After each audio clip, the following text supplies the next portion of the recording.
रियासत कर्नाटका के उडुपी शहर के एक सरकारी कॉलेज में हिजाब को लेकर मामला तूल पकड़ चुका है। तकरीबन 1 महीना हो चुका इन हिजाब वाली लड़कियों को क्लासेस में अटेंड करने नहीं दिया जा रहा है। जब इस सिलसिले में अवामी नुमाइंदों से सवाल किया गया तो अवामी नुमाइंदों की जानिब से ये कहा गया कि कोर्ट का दरवाज़ा खटखटाएं। इस सिलसिले में इन हिजाब वाली लड़कियों ने कर्नाटका हाई कोर्ट में एक रिट पिटीशन फाइल की। इस सिलसिले में बात करने के लिए हमारे साथ हैं एडवोकेट मोहम्मद ताहिर। सर, ये जो पिटीशन दायर की गई है, आज इसकी पहली हियरिंग थी। ये क्या हियरिंग रही और क्या हुआ, क्या आर्ग्यूमेंट रहा, क्या ग्राउंड रहा? सी बेसिकली क्या होता है, जब भी कोई पिटीशन फाइल होती है, रिट पिटीशन, उसमें एक इंटरिम प्रेयर रहती है और जज अपने विवेक से क्या करता है, वो इंटरिम प्रेयर में रिलीफ देता है, उसके बाद ही ऑर्डर करता है। और चूंकि इस बार क्या किया कि जैसे ही पिटीशन ये कोर्ट में आई हियरिंग के लिए, तो एडवोकेट जनरल गवर्नमेंट की तरफ से आके बोले कि मुझे जो ऑब्जेक्शन डालना है। तो मैंने जिसको बताया, भाई देखिए, ये जो इशू है ना, बहुत सिंपल इशू है। इस इशू में क्या है कि कर्नाटका के अंदर एक रूल है, गाइडलाइन एवरी ईयर आती है पीयू बोर्ड की गाइडलाइन, और इस साल की जो 2021-22 की गाइडलाइन में चैप्टर 6 में क्लियरली लिखा है कि कोई भी कॉलेज, प्राइवेट रहने दो, गवर्नमेंट कॉलेज रहने दो, वो कोई भी उनकी कोई यूनिफॉर्म नहीं इम्पोज कर सकते। अगर कोई कॉलेज से इम्पोज करता है तो लॉ क्या बोलता है, उसके खिलाफ एक्शन लेना चाहिए। तो यहाँ पर इशू क्या है, कॉलेज खुद गलत है, उसके खिलाफ एक्शन लेने के बजाय लोग क्या कर रहे हैं, मासूम पिटिशनर्स को प्रोसिक्यूट कर रहे हैं। और इसको मीडिया, गवर्नमेंट, और इसमें खास तौर पे जो वहाँ के कुछ जो कम्युनल पार्टी के जो पॉलिटिकल लीडर्स हैं, जिनकी कोई लोकल स्टैंड ही नहीं है इसमें, वो लोग सिर्फ कॉलेज डेवलपमेंट कमेटी के नाम से आके बिल्कुल इंटरफेयर करें, बल्कि लॉ के हिसाब से कॉलेज डेवलपमेंट कमेटी नाम की कोई चीज़ ही नहीं है।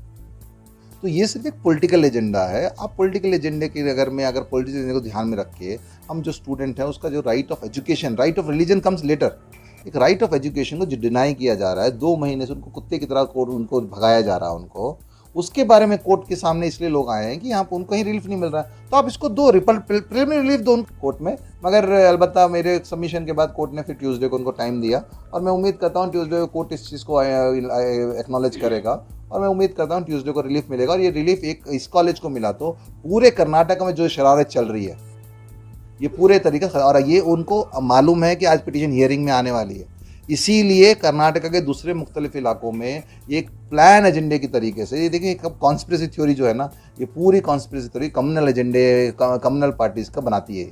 तो कैसे उनको प्रेशराइज करना, कैसे चीज़ों का इन्वॉल्व करना, तो एडवोकेट जनरल को आने की जरूरत नहीं थी। एक नॉर्मल गवर्नमेंट एडवोकेट आता है, वो एडवोकेट जनरल का वहाँ पे जंप आके करना, फिर उन्हें बोलना ऐसा रूल है, ये रूल, बल्कि जो रूल है खुद मैंने पूरा गाइडलाइन दिया है, उसमें क्लियर गवर्नमेंट का रूल है।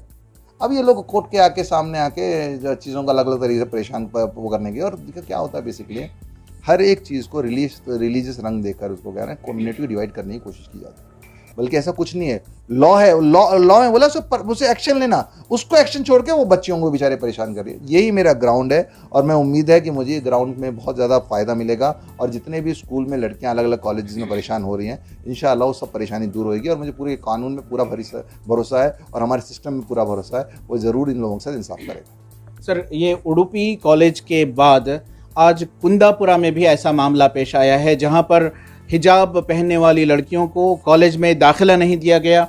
वो दाखिल न हो, पुलिस को डिप्लॉय किया गया।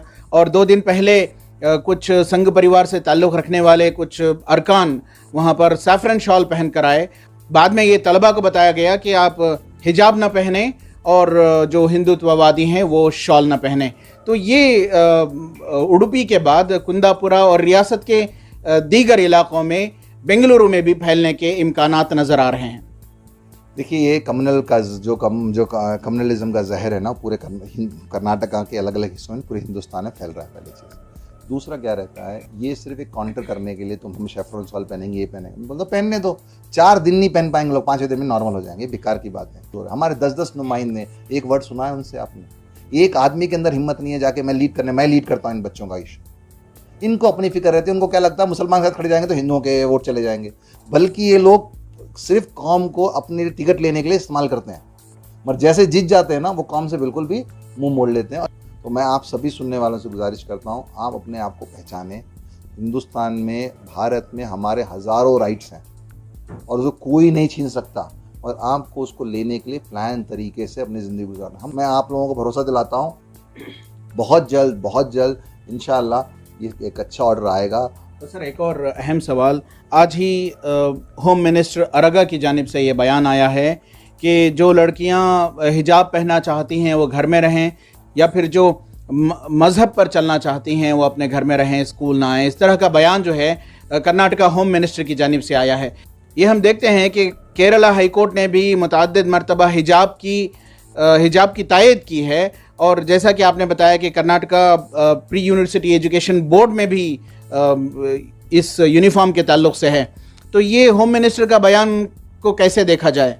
देखिए होम मिनिस्टर किसको करता है? एक पॉलिटिकल पार्टी को रिप्रेजेंट करता है, उसका एक अपना एजेंडा रहता है, वो एजेंडा वो बोलते हैं वो लोग। मगर आप दूसरी चीज़ समझना है, देखिए बेसिकली इंडिया एक सेकुलर कंट्री है। सेकुलरिज्म का मतलब क्या है कि लोगों से कि किसी मज़हब से नफरत करना नहीं। जैसे फ्रांस का जो सेकुलरिज्म है उसमें रिलीजन का पूरी तरीके से दखल का बंद है किसी भी चीज़।